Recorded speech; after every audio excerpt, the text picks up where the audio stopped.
Alright, so in this video, it's kind of a two-part series. We got this video and the one after it, but in this particular video, we're going to be talking about graphing inequalities in two variables. Okay? So we got a couple of definitions that we need to go through. Again, these are math book definitions. I'm going to do my best to kind of give you just the regular, everyday speak English version of these math book definitions. So, an inequality in two variables is any inequality that can be written in the following forms. And I'll let you look at that on your own. The order pair x comma y is a solution to a linear inequality if the inequality is true. So what we're going to have to do now, since we have two variables, we're going to find an x and a y, and we were looking for x's and y's that make the inequality a true statement. The graph of a linear inequality in two variables is all the solutions of the inequality. And pretty much what we're going to do is have a boundary line that's going to divide our coordinate plane into two half planes.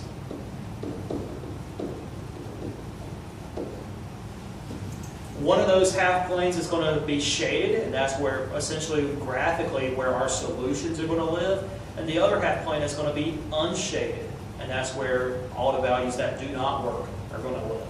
And it's going to be divided by a boundary line. Okay? So essentially what we're going to do is we're going to graph some basic ones, some basic inequalities in two variables on the coordinate plane. We're just going to draw a sketch. Obviously, the more time you take with your sketch, probably the better, but I'm not going to spend hours on this thing. Just a few seconds. Like I said, it's just a sketch. All right, so we want to graph y is less than -2 and x is less than or equal to 1 in a coordinate plane. So first off, what I want to do is sketch my coordinate plane.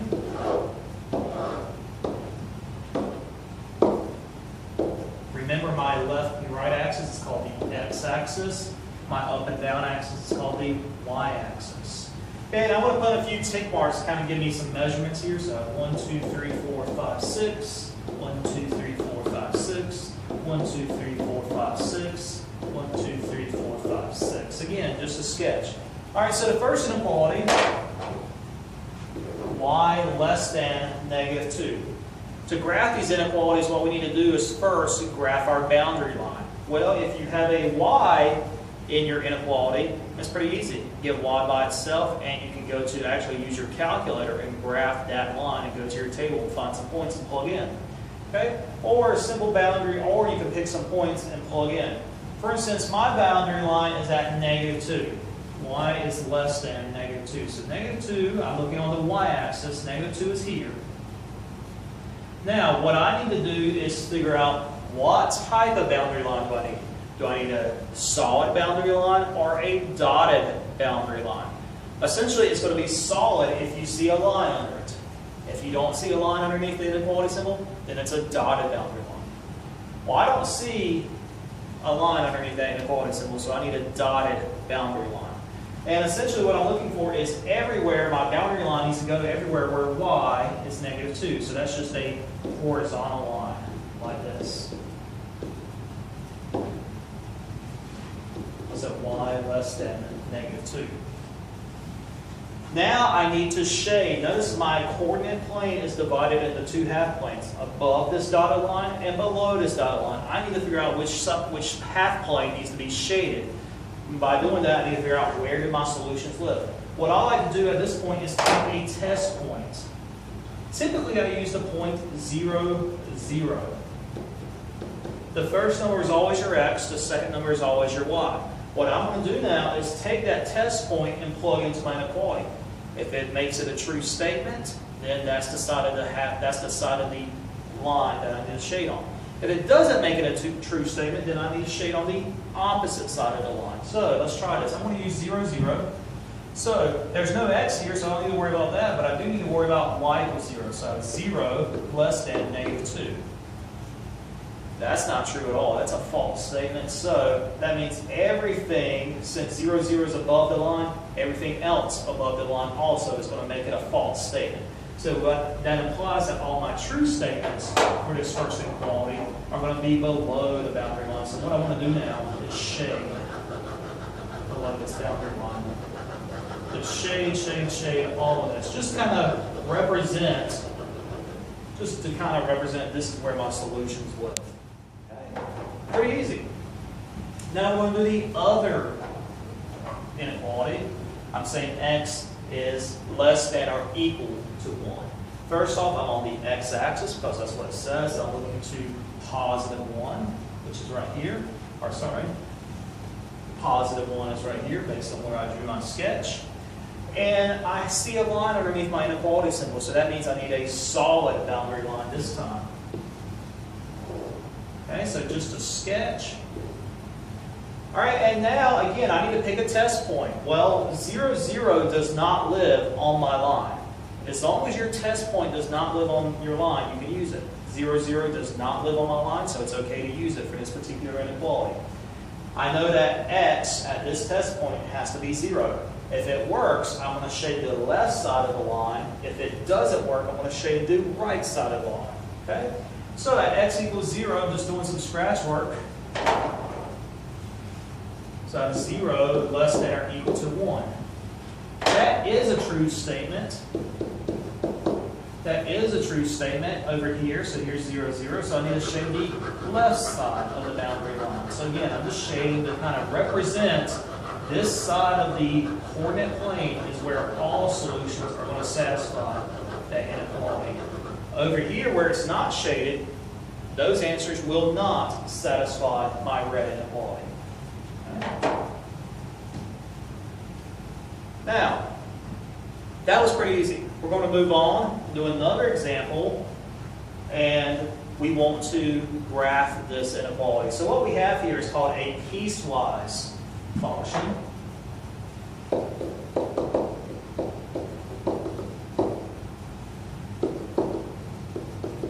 And essentially a piecewise function is a single function that's made up of different pieces of graphs. Okay? So what we want to do is to graph this piecewise function. Well, again, I'm just going to draw a sketch as best as I can. And it is just a sketch. So 1, 2, 3, 4, 5, 6. 2, 3, 4, 5, 6. 1, 2, 3, 4, 5, 6. 2, 3, 4, 5, 6. Okay, and I want to graph this. Now, notice these inequalities right here. That's super important that you pay attention to that because, like I said, a piecewise function is made up of different pieces of graphs. So these inequalities right here are restrictions on your domain.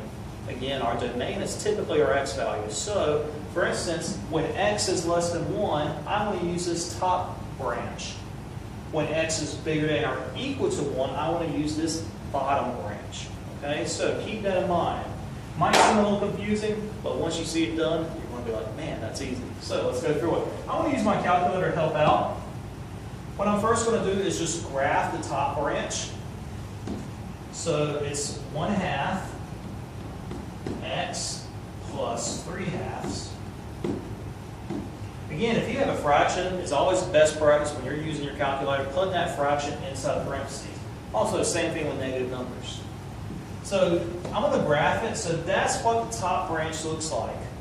Okay, it's going to look like a line going up like that. But I want to restrict my domain. So I'm going to go to my table and say it says x has to be less than 1. So I want to pick two values where my x value is less than 1. So let's try when x is -1. When x is -1, based on my calculator, I'm told that y has to be positive 1. So I'm doing this part in green. So x has to be less than 1. So at x equals 0, or sorry, at x equals -1, y has to be positive 1. Okay? At x equals -3, we're told that y has to be 0. Okay? And I want to graph this. Now remember, I want to restrict my domain, so I'm not going to go any farther than x equals 1 right here. Okay? So, because I'm told that this piece of the graph has to be less than x equals 1, which I went a little too far. It's about right there. There's x equals 1. I don't want to go any farther than that for that piece of the graph. Now, for the bottom piece of the graph, I'm going to do the same thing. I'm going to do that in blue. I'm going to go to my calculator and then just graph it on my calculator, kind of get an idea of what it's supposed to look like. It's supposed to look like a line that goes something like that. Well, this bottom piece of the graph is only good when x is bigger than or equal to 1. So I'm going to go to my table. I'm going to take a value where x is bigger than or equal to 1. So at 1, my y value has to be 2.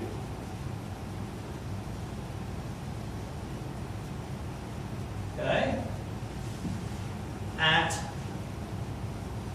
At 2, my y value has to be 1.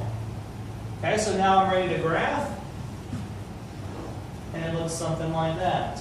So, piecewise functions give you funky, gnarly shapes. That's okay. It's just a graph that's made up of multiple pieces. The key is to pay attention to these restrictions on the domain.